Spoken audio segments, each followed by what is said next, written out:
down to 10. Pereira's got to go.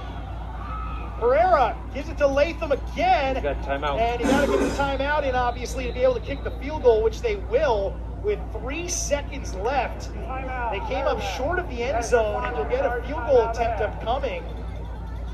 The interesting thing was before that play, the first play, the clock had stopped, and it didn't appear that it should have.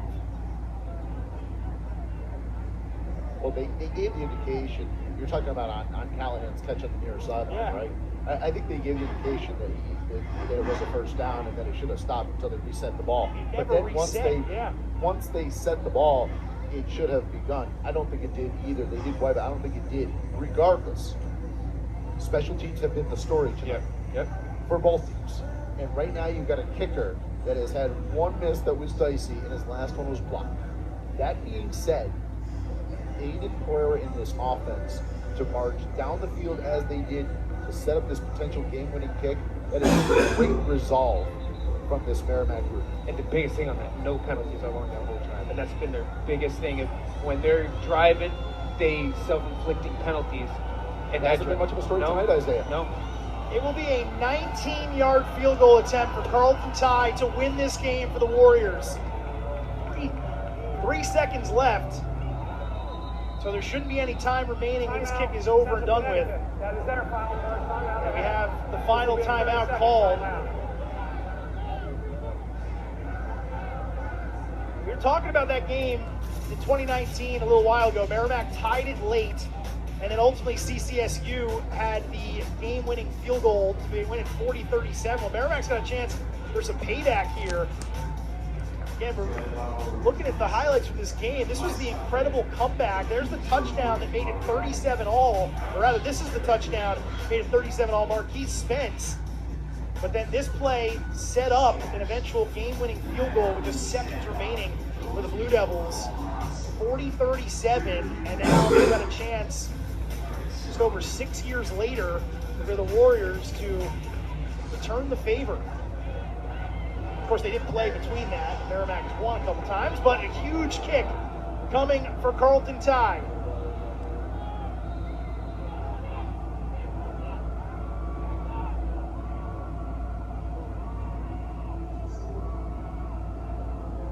Snap, hold, kick, and it goes through.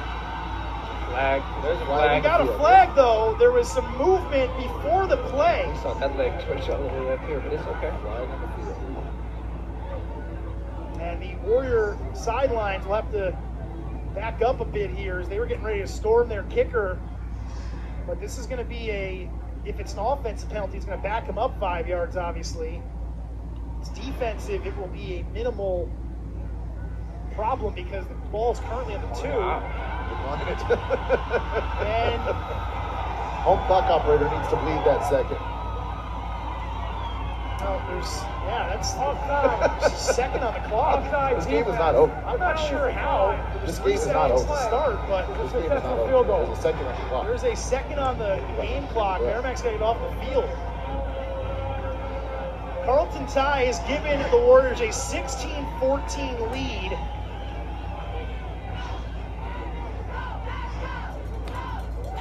And we will have at least one more kickoff here after this field goal from Thai. Take another look at there's somebody jumps here as well. At least it appeared they did. He jumped on that. It was offside, but I think he blocked it. Yeah, he did. Stoll blocked that too. The way the ball was going through the upright, it didn't look like it was clean, but I thought he just sort of beat it in, but actually his goal got a piece of it. Wow, how about that? what a wild game this has been. Carlton Thai's third field goal tonight. Here's another look at Jack Stoll getting a piece of this. Again, had he not made it, they would have just accepted the penalty offside. However, it goes through and they're going to... I don't often believe when coaches tell me special teams are a third of the game. Tonight, my argument has taken a significant hit. We've seen 4 blocked kicks, 2 punts, 2 field goals. Yeah. Return field goal for the called back touchdown. Should have been a touchdown regardless. They scored. And we've seen a missed field goal go over the top of an upright. Isaiah, this is a program win for Merrimack. Yeah. I mean, when you lead 13-0, and you're thinking, celebration's on tonight, we're going to have fun. It's midway through the fourth, you are cruise control. And then boom, boom, just like that, you look up and it's 14-13 because of crazy circumstances. To have Aiden Pereira march you down the field, Carlton Thai makes that chip shot field goal. What a win this would be. Absolutely. Keep it on the ground short, and that'll do it. That's a poor job by that young man, but we appreciate his support. Yeah, I don't think he knew the game was going to end there. If he did, I don't know why he did it, but either way, the Warriors are going to win this one 16-14 on the foot of Carlton Thai. Aiden Pereira with the only touchdown for the Warriors. What a wacky night. A 13-0 lead for most of the game.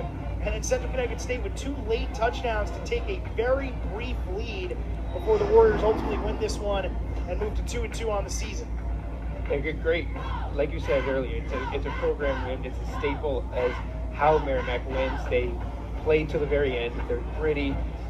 They play hard. They love the dogfight stuff. It's not good for us as fans where, we lose our cuticles and stuff like that. But, for Coach Genetti's team, this is the type of dogfights that they prepare to win. I just want to say, I think in years past, at times Merrimack could have lost this game. Yeah. And I think the fact that they responded, the fact they were able to answer with that long drive capped off by that short field goal by Carlton Thai is a huge statement drive. This is a huge win against a defending conference champion. It's the first time you played an FCS opponent, and it's a good one at that, and you get a win from a great crowd at a great Saturday night here at Merrimack College. This is a huge win for Mike Genetti and the staff, and especially for those student athletes, and I couldn't be happier for them. 100%. Well, the Warriors will be back in action next weekend on the road at Stony Brook, and then they will be back here for Robert Morris and Maine in consecutive weekends, in which we will be back as well on the 4th of October. But until then, Merrimack picking up their second home win in as many home games, 16-14. You can see a fired-up Carlton Thai is the game winner on that last field goal.